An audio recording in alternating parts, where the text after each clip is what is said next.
Alright, we are finally here. I have had some time to catch up on my absolutely destroyed sleep schedule. Valve have come out of the crypt once again to lay the seeds for the rest of the major going forward, and as of Saturday night, we now have all of the teams who will be competing to the death to see who will rise above and be the second ever major champion in CS2, which means today we have to recap the end of the second EU RMR, see where we're at, and see where we're heading while we wait for the longest week of all time to elapse before the major begins proper. Before we get started, I just want to take a second and say thank you guys for following me along this journey through all of the RMRs. It's been a lot of work to get you guys these recaps and coast through the games all at the same time. We just passed 3,000 subscribers on the channel. Thank you guys so much. When we started out way last year at the beginning of CS2, I was just a little over 300 subscribers, and being at 10 times that number in just about a year feels very gratifying. I'm going to be doing my best to continue to provide you guys the high quality content you've come to expect. So make sure you guys leave a like, leave a comment down below, and subscribe to the channel if you haven't already. It helps out immensely in the YouTube algorithm. Come hang out in my new community Discord, top link in the description, and once the major resumes proper, I will once again be co-streaming all of the shenanigans over at twitch.tv/LionHeartZ2, where you can also find me live Sunday through Friday at 8:30 p.m. Pacific Standard Time, playing Counter-Strike, playing some other variety games occasionally. Without any further ado, let's go ahead and get started. And we're going to start with an addendum to the point we started off our last video with, and that's regarding the huge shakeup regarding Valve's ruling of how the seeding for the major would occur. The cliff notes for those who are in the loop: basically, during the RMR process, the seeding for the major would go as such. In the two European RMRs, the top 4 teams from each RMR would go directly to the elimination stage, while the remaining 3 teams would have to go with everyone else into the opening stage. However, this was not actually how Valve wanted the rules to be officiated. Back at the Copenhagen Major, and what should be the standard going forward, is that the teams that advance out of the RMR or qualify directly to the major going forward would be seeded into the event using the latest Valve ranking system updates. That was supposed to be the plan here, but Valve actually came out and acknowledged that there was a miscommunication between them and Perfect World. In an HLTV article also linked in the description, Perfect World confirmed that Valve had confirmed their use of the RMR record as a seeding method ahead of the event, despite the rulebook stating that the elimination stage spots would follow a pre-event VRS update. Contacted by HLTV, Valve took its share of the blame for the debacle. Quote, "We had some unfortunate miscommunication and crossed wires early in the process of answering Perfect World's questions about the major, and we did not fully appreciate at the time that their rulebook did not use the latest language in the supplemental rulebook," Valve told HLTV. So still, the situation is very unfortunate as teams competed under one set of rules. Those rules were changed in the middle of the event, and has affected teams like Big, who under the stated rules from Perfect World would be in the elimination stage but now have to go through the opening stage instead. But I still wanted to talk about this for a second and correct my own personal mistakes. I did not know that these were the rules at the Copenhagen Majors. I did not cover the RMRs at the time during that event, so sorry for that. And overall, I'm very glad that Valve took a second to recognize where the issues were. I'm glad this was cleared up. These mistakes can happen. We're talking about a tournament organizer that's never run a major before. They operate in China. It's very easy to understand how there could be communication issues when Valve can't be on hand for the event like they would for other majors. Overall, I'm still left with the same opinion as I was last time, which is that Valve really need more liaisons with the esports community. We need proper community management at this point in Valve's lifespan, more direct communication with the people who need it most, so that these things will happen less often. Anyways, now that that's out of the way, let's get to what you clicked on the video for and start talking about the rest of these results from the EU RMR-B. Just like in our other RMR recaps, we're going to be talking about the teams who qualified first, then I'll save some thoughts for those who didn't towards the end of the video. Anyways, our first team to make it in after 3D Max and Big sniped first and second place is actually Virtus Pro, to the shock of pretty much everybody. Now, I will just go ahead and say this right off the rip. Virtus Pro, you guys got off easy. This bracket run for you guys was absurdly easy in terms of competition, yet in true Virtus Pro fashion, you guys managed to make this as painful as humanly possible.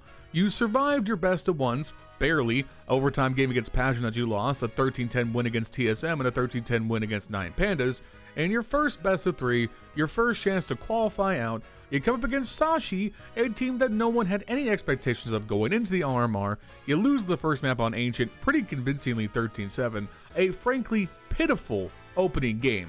Electronic, once again, being absolutely terrible for the level we expect out of him. 11 and 18 on Ancient, a map where a truly aggressive player like Electronic should be having a field day. Meanwhile, Fame and Jame are keeping you guys in it as much as possible against an honestly good Sashi lineup, who were pretty impressive throughout this event in their own right. Lucky and Mister were playing out of their minds. Cabby had great impact as well. Iceberg sits at his desk at a weird angle, if you know, you know. And honestly, this was like, I was for sure convinced that VirtusPro were going to find a way to crumble in this best of 3, because I expect nothing out of VirtusPro. However, as much as I have been very, very critical of one Mr. Jame this entire year, I have to take a second and give him some very well-deserved credit, because in these latter 2 games, Jame was transcendently good. He's been one of the best rated players at this RMR, and that's despite the fact that rating 2.1 was designed to make Jame's stats look worse. There's no other good way to put it. Jame is just back to hitting his shots. This is MVP Jame.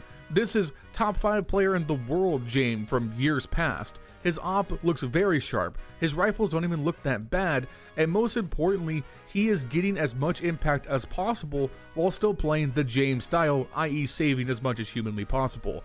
It's not like before, where Jame looked absolutely lost within his own system, and therefore the worst aspects of his game were even more highlighted. But no, on Inferno, he drops for 20 kills, including 14 op kills on a non-op friendly map. That isn't just good, it's downright great. And again, Electronic may be a bum, but he brought it back towards the end of this game. Like towards the second half, Electronic came alive and he didn't slow down.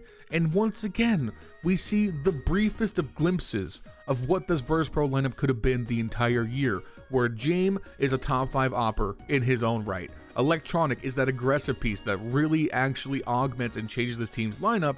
And then you got Flit, Flame, and Norbert as great accentuating pieces. This is why VirtusPro are so frustrating to me, is that we don't see this VirtusPro all the time. It's an absolute toss-up if we're going to see this VP again. Even their T side on Inferno here was quite impressive. Sashi were giving up the B side for absolutely free, multiple rounds in a row where VirtusPro got the bomb down, only for Sashi to somehow get the miracle retake off. I'm not even going to hold that much against VirtusPro, because when it comes down to this low man situations, sometimes it comes up to a coin flip. Sashi were just a little bit better at retaking on the day, and what was otherwise a 10-2 stomping first half from VirtusPro converted into quite a good second half from Sashi to make the score look closer. But if any of those post plants go VirtusPro's way, this game would have been lights out, like the third map on Mirage, where VirtusPro didn't make those mistakes. 13-4, they stomped Sashi straight out of the server. Once again, Jame leading the charge, Flit right behind him with 24 kills of his own. Electronic not pulling his best Yakindar impersonation and just running in and dying every round. This was optimized, lethal VirtusPro. Now listen, I'm no fool. I know to never bet on VirtusPro. They're going to go into the opening stage of the major, and either Jame is going to be remarkably worse or something other hilarious is going to happen, but I just don't see this performance maintaining itself, because throughout the year it has not. Qualifying right after VirtusPro, we have G2. Now obviously G2 pretty much only had the one slip up here at this RMR, and that was losing to 3D Max, but I think we all acknowledge that 3D Max were just on a heater. That's going to happen to pretty much anybody sometimes. G2 are by no means perfect, but losing against 3D Max in the way they did, I'm not going to hold it against them. G2 then went on in their very next series to have a very convincing win over Team Spirit, who I will save more of my thoughts on for them specifically later. We're going to focus on G2 instead, because obviously G2 seemed to very much dominate this matchup. I believe in every single series they've played each other this year, G2 have won. I would have to double check that, hold on. And yeah, it would appear I was basically right. Going all the way back to their first matchup of the year back at the Blast Spring Finals, Spirit have only won one series against G2. Overall, G2 just seemed to own this matchup. I think it boils down a little bit to how these teams are constructed. Obviously, Spirit rely pretty much entirely on Donk's ability to be a transcendent and aggressive player to give Shiro the space to operate right behind them. If you can take out Donk, you really nerf Spirit into the ground, we all know this. The problem is that Donk plays a virtually identical style to both Nico and Malbs. When you combine that with m0NESY being such an X factor in his own right, I think it's understandable why this matchup is so volatile. So I know people like to agenda post every time these teams play about how Nico owns Donk, but I think it really boils down to the fact that they play such similar styles that they're naturally going to clash. And Nico is just such a veteran player, he's so savvy at this point in his career that he can take advantage of the small holes that Donk does have in his game. When you watch Donk play, you very clearly see how good he is. He had like 1 or 2 bad maps this entire RMR, but he's put up against such tough odds against G2 when G2 are playing well that it's hard for even his skills to overcome without a more aggressive piece next to him, because Xontix and Shiro are themselves more passive, laid-back players. So I think it's no surprise that the map win that Spirit gets in the series comes out the back of a Mirage, where Magix and Chopper aren't wretched individually, and Magix can be that augmenting piece behind Donk, where Xontix likes to play more back. Of course, Shiro also had an excellent game with the AWP in his hands, and m0NESY had an unfortunately wretched performance going 6-14. All those combined in such a way that Spirit looked much more comfortable in this matchup. But overall, the through line of this series is that 1, Nico is still fantastic. He top frags for the series. On Nuke, I mean, listen, I love Donk. I will defend Donk till the ends of the earth, and Donk was absolutely fantastic in his own right.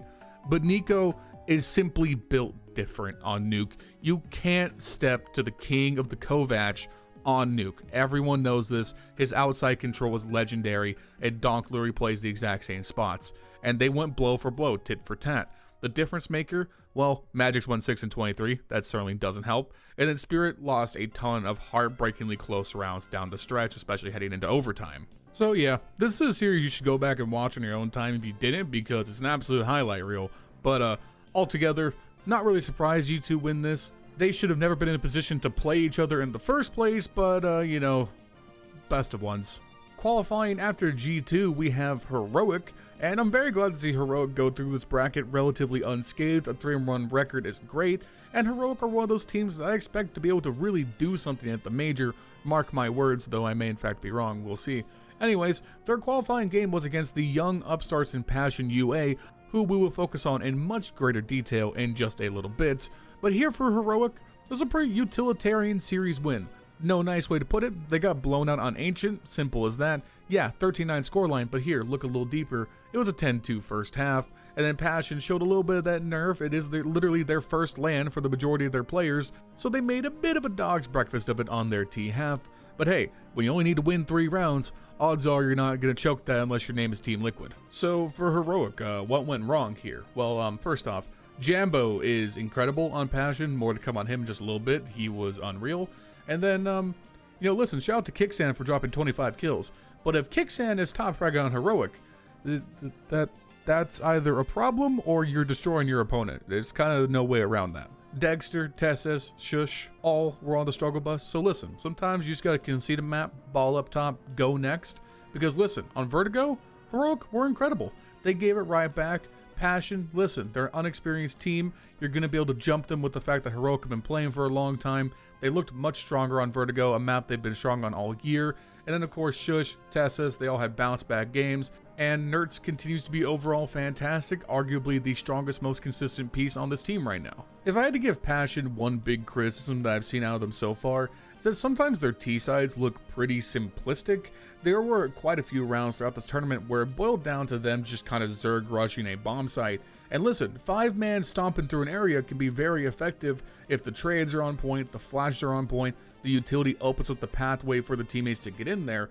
But sometimes it can look really ugly, like here on round 6, where after a late smoke in the round from Shush, they just start filing in through the B site one after another. The flashes are too late, they're too far in, there's nobody covering the close angles, and they gave Shush essentially 5 1v1s back to back, and then Shush flies over the stairs like an eagle for the knife kill and the ace. Skipping ahead 2 rounds, I think you see a much better example of what I'm talking about out of the Passion guys, where at the end of the day, at least on Vertigo, their playbook just seems a little thin. Here, they really are just relying on the individuals to get them by. They take a bad swing into A late, where Kicksan gets a nice double kill, but then Jambo and Chakasmo go to work with the AWP and the AK to win their duels and battle back into the round. Whereas if just one of those gunfights didn't go their way, it would have been yet another round for Heroic en route to their otherwise pretty dominant victory. And that dominance more or less carried over to Mirage. This felt like Heroic weren't really bothered for the rest of the series. Despite Passion having some good moments, once they fell behind on their CT side, they never really recovered economic momentum in order to get back into the game. As soon as Heroic got on the board with their first gun round win, it was all pretty much downhill from there. There were some close clutch rounds that I really think Passion could have won, like on round 4, which is in the background right now. But other than that, NeRTZ and Tessus and Dexter all had fantastic games. Kickstand called some really good T-side strategies, and really Passion just didn't seem to have the fragging power this time around. Nobody on their team got above a 1.0 rating, and Jambo, who had been elite in pretty much every other game Passion has played so far, was pretty much mediocre in this one.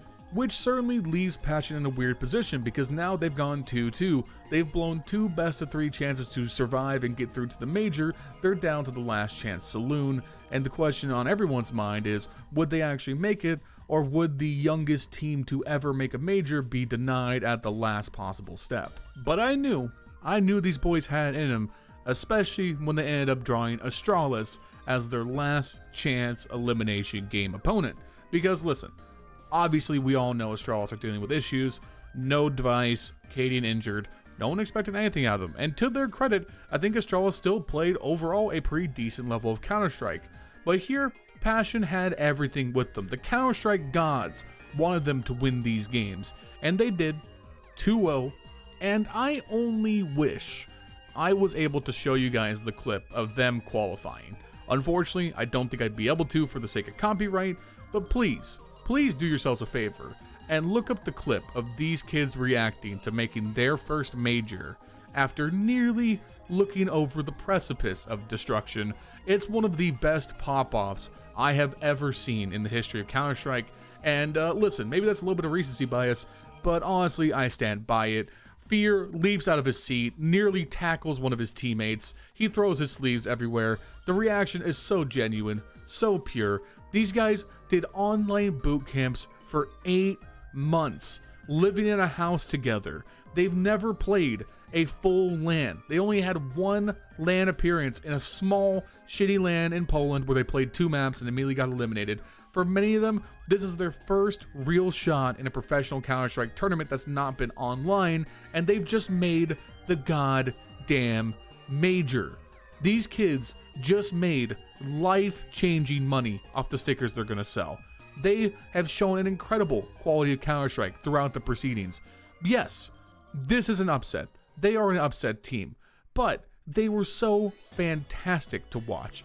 They are the talked about, the prophesized, romanticized ideal of the majors, where a team could come out of nowhere, make a miracle run, and change everybody's hearts and minds in doing so. And it was so awesome to see them fulfill that dream, especially because we know that it'll be much harder for teams like this to do it in the future, with the changes coming through next year with no more RMRs in the Valve ranking system. It's like a beautiful last send-off to this era of Counter-Strike. And what's even cooler is I got to watch it live. We reacted to it on stream. It was incredible. To talk a little bit about the individuals, I think Jambo has really shown himself as a potential next guy up in his region. The kid played genuinely incredible at this event. He looked so good with the AWP in his hands. And again, he's 20 years old, dude. Literally his first LAN in a run where he had to play Virtus Pro, Team Spirit, Big, Heroic, and Astralis. He dropped a 1.11 rating for his first career LAN appearance. That's genuinely incredible. I know I'm kind of circling the drain a little bit, but it's because I'm actually a little bit at a loss for words where to go here in terms of talking about these two teams, because it's not like there were a whole lot of large mistakes. It was more like death by 1,000 paper cuts if you're Astralis, where really when you look at how these teams matched up, it's very obvious if Device was here at any level of what we've seen throughout the year. I don't think Passion are winning this series. I think that's pretty evident. But you look at a round here on round 17, where it's the little things, where, Yabby does well to get a trade out on Banana before he goes down. Things slow down, Passion have to wait out the B smoke utility, they boost up over the sandbags, and Cadian just gets barely spotted over the top of it as the smoke starts to clear and he's falling back to CT. Cadian goes down there, and at that point, the A rotators are too far off, still holding in case things go back towards the A side. It's Strand Stare in a tough position where he can't really do much, allowing Passion to flood in, take the site, and secure the round. Moving on to Ancient, you can see that both teams were just the recipient of very timely miracles, especially down the stretch. Like here, once again on round 17, where Astralis look absolutely done and dusted. They have to go late into a B take. They're in a 4v3 situation. And then Bro just comes out of nowhere with an incredible 4K side hold, where once again, Jambo's this close to a miracle clutch, but he just can't get it over the line. Once again, Bro, surviving plot cancer, has come back to almost save Astralis. Hopefully he gets paid and gets to go to a new team, that'd be nice. But equally, Passion won several low-buy eco situations, like right here, where the 5-7s just go crazy in mid and towards B, and suddenly Astralis are on the back foot in a round where they should be winning it soundly. Which is why I come back to my earlier point, that I just felt like the Counter-Strike gods were with Passion this day, and that's why they were able to take a miraculous victory and claim one of the last 2 spots into the major. And coming in last place, but thankfully, they did not blow it at the very end. It's Team Spirit. Now, I'm going to call a spade, because I am Donk's biggest defender, I am Donk's strongest soldier, I love Shiro, and I think Zontix gets overly criticized. But the fact that Spirit are the last team to qualify in this event is nothing short of an absolute travesty.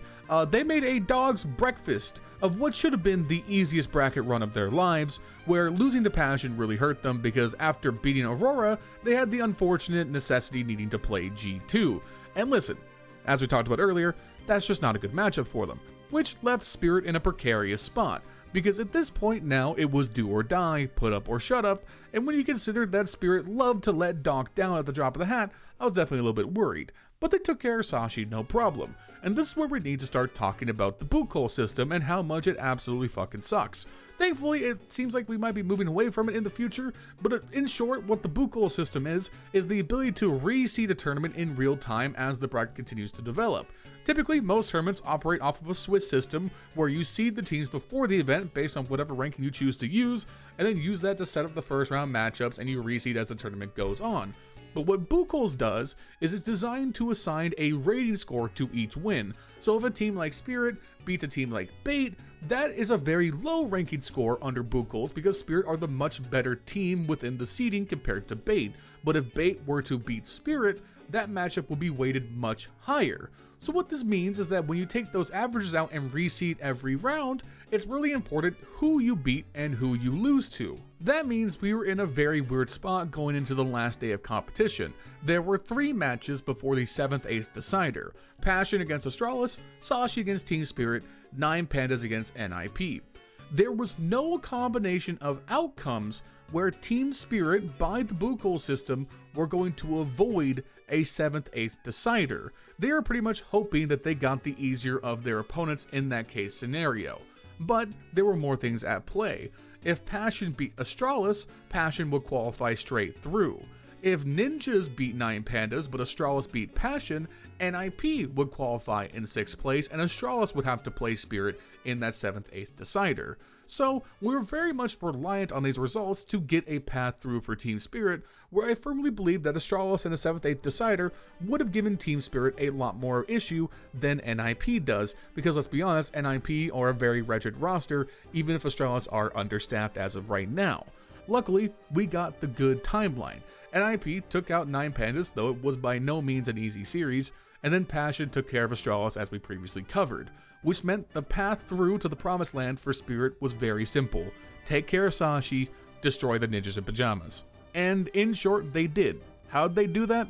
Donk and Shiro, who both were 2 of the top 5 rated players at this event, both with a 1.4 goddamn rating over 10 maps, and it still took Spirit every goddamn series to make the major, all because they had one unfortunate slip up against Passion in the 2nd round, where if they just won that goddamn game, they would have had probably a pretty easy 2-0 matchup against Big. But that's just the volatility of a best of 1 format. You mess up one time as a top seeded team, all of a sudden you're on the back foot, you face another good team in the first set of best of 3s, you take that loss, and now you're playing for your tournament life.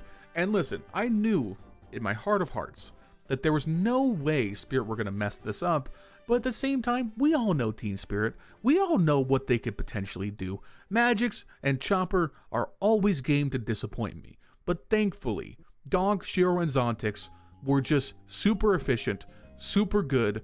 They wasted no time taking care of Sashi and NIP. And credit to NIP, they gave them a little bit of a run on a couple of the maps. But at the same time, I knew that Spirit were going to figure this out. I was so confident that Spirit would make this work that I bet on my stream that if Spirit somehow blew the major, I would stream Valorant for an entire week without complaining about the game. That's how confident I was. And that's because I bet on Donk. And you should bet on Donk. We should all bet on Donk. Donk for Player of the Year, Donk for Major MVP, Donk for President, as far as I'm concerned. Anyways, I'm kind of using my rant about the boot cool system to fill up any kind of analysis gap here, because these were not very entertaining series, because Spirit looked in control pretty much the entire time. That's how it should be. Spirit should have never been having to play these teams in the first place, and thankfully we are on the correct timeline, and Spirit are through. Also tying back into our point at the beginning of the video, because of the reseeding with the Valve rankings, Spirit unfortunately don't get punished for their wretched performance at the RMR and still get to go straight to the elimination stage, which is better for Counter-Strike, but at the same time, they played so poorly that I think they should be having to go through the opening stage just because they deserve it. Alright, quickly, I think the only team worth mentioning that did not make it through out of this field was Eternal Fire. They were a team that I was very confident would be making the major out of this field just based on strength, and there's no nice way around it. They had a horrible run. They did not look anything close to Eternal Fire's form we've seen throughout the year in other tournaments. This was nothing close to the clone run they had, that's for damn sure. Zontares even himself looked pretty human here. He wasn't even carrying through some of these Eternal Fire losses. Woxic was incredibly inconsistent, which is just so unfortunate, because when these two hit, and Wakadia and Calyx are looking better, there is so much room for Eternal Fire to be great, be a true top 10 team. But they just continue to disappoint in the truest sense. I thought for sure, like, if Virtus Pro were going to make it out of this field, I thought there was no way Eternal Fire couldn't do it. They lost a best of 3 to Astralis down the stretch, which is just like, come on, dude. It's a nerfed Astralis, and you still lost to them. Ugh, it's so painful, dude. Anyways, pretty much the only team I'm mad that they didn't make it. Unfortunate, but it is what it is. Alright guys, that's going to be it to round out our RMR coverage. Coming soon in a few days, we're going to have our pick'em predictions for the opening stage, so stay tuned for that. Make sure you like, comment, subscribe, all that good stuff. Shout out to my channel members, Justin, Jesse, Furley, Bubblesj, Milan Berta, and Dr. Cocktor. If you want to support the channel directly, you could do so at the link in the description down below. Channel members help me out extraordinarily. You get your own role in the Discord. You're a VIP in the Twitch chat. I will love you forever if you help pay my bills, so thank you for doing it. Also, come join the community Discord, like I just said, link in the description as well. Come hang out with me directly. Once the major is back up and running, we'll be co-streaming once again. Check me out on Twitch, all that good stuff. I'll see you guys soon with another video. Peace.